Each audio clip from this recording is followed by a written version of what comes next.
What if the finish line you're sprinting toward is in the wrong stadium entirely? For millions of people, the ultimate goal is a number, a very specific, carefully calculated number that promises a key to unlock a golden door. Behind that door lies a life free from bosses, alarms, and deadlines, a life of complete and total freedom. This is the promise of financial independence. It's the holy grail of personal finance, the core idea behind the popular FIRE movement: financial independence, retire early. The logic is seductive in its simplicity. Save and invest aggressively. Build a portfolio that can pay for your lifestyle indefinitely, and then you're done. You've escaped the machine. But a strange paradox has emerged from the stories of those who have actually crossed this finish line. A quiet epidemic of emptiness, a feeling of, is this it? They spent decades delaying gratification for a future that, when it finally arrived, felt hollow. The paradise they had envisioned turned out to be a beautifully furnished room with no exit. In this video, we're going to deconstruct the modern myth of financial independence. We'll explore why a goal that looks like the definition of freedom can so often become a psychological trap, and we'll uncover what we should be aiming for instead. A framework that isn't a T about escaping life, but about building one you don't want to escape from. Most people who hear the term financial independence picture a permanent vacation. Waking up without an alarm, sipping coffee while reading a book, maybe taking a walk on a beach.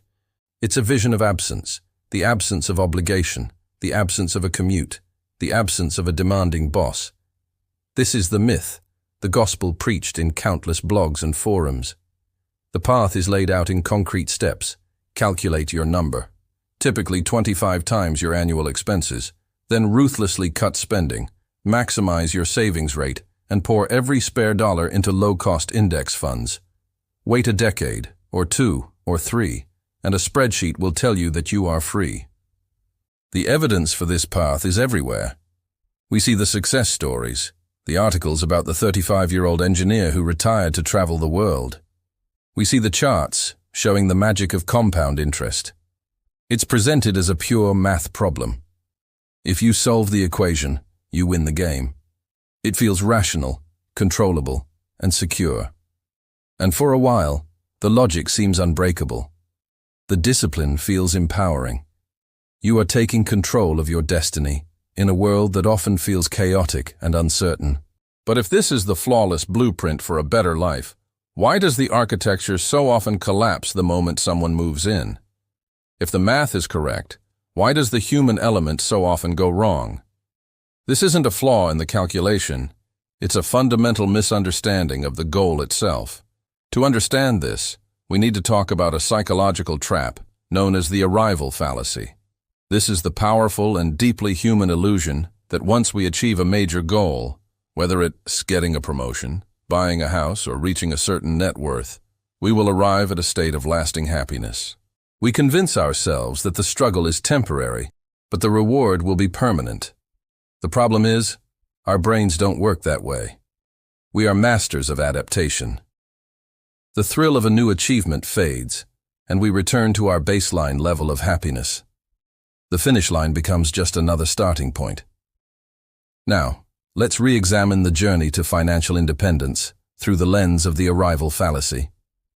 The process isn't just a series of financial transactions. It's a decade or more of behavioral conditioning. You train yourself to see the world in terms of optimization and sacrifice. A dinner with friends isn't just a social event. It's a $75 withdrawal from your future freedom. A potential new hobby isn't an opportunity for growth. It's an expense that pushes your retirement date back by 3 weeks. You're not just saving money. You are fundamentally rewiring your relationship with the present moment. You are building a version of yourself that is an expert at accumulating, but a novice at living. So what happens when this highly optimized machine of a person finally reaches the goal? The system that gave them purpose and direction for years is suddenly switched off. They've arrived, only to realize that the destination was the journey itself, and they hated the journey. This leads us to the single biggest flaw in the conventional FI model. It treats work as a monolithic evil to be entirely eliminated, rather than a fundamental part of the human experience that needs to be reshaped. The movement was born out of a legitimate crisis, a culture of burnout, toxic workplaces, and jobs that feel devoid of meaning. The desire to escape is a perfectly rational response. But by defining the problem as work itself, the solution becomes a complete amputation. Imagine spending 15 years training to escape a prison, meticulously planning every detail, only to find yourself on the outside with no skills, no identity, and no relationships beyond those forged in opposition to the prison walls. That is the crisis many early retirees face. The identity of striver or saver is stripped away, leaving a vacuum. The structure and social connection that even a frustrating job provided are gone. They have successfully escaped what they hated, but they never built what they loved. So if escaping work isn't the answer, and a single number on a spreadsheet is a psychological illusion, then what are we actually trying to achieve? To figure that out, we have to look at what the journey to FI forces us to sacrifice. This isn't a new idea. The modern pursuit of early retirement is simply a hyper-accelerated version of the 20th century model, the deferred life plan. Work a job you tolerate or dislike for 40 years, save in your 401k, and then, at 65, you'll finally get to live. The FIRE movement just condensed the timeline. It took a flawed premise and put it on steroids. But both ideologies are built on the same shaky foundation, that life is a dress rehearsal for a performance that starts decades in the future. We feel this pressure because our culture equates professional success with personal worth. The escape promised by financial independence feels like the only way to reclaim our identity from a corporate machine that wants to own it. It's a rebellion, but a rebellion that accidentally adopts the enemy's values: quantification, optimization, and the relentless pursuit of a single metric. But I know what you're thinking. This is all too cynical. What about the freedom of choice? Surely the ultimate benefit of financial independence isn't the absence of work, but the absolute freedom to choose the work you love, regardless of compensation. It allows you to pursue your passions, start a non-profit, or write a novel. That single number doesn't just buy you leisure, it buys you sovereignty over your own time.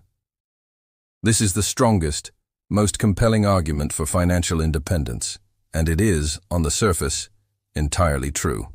However, it ignores the human cost of the journey.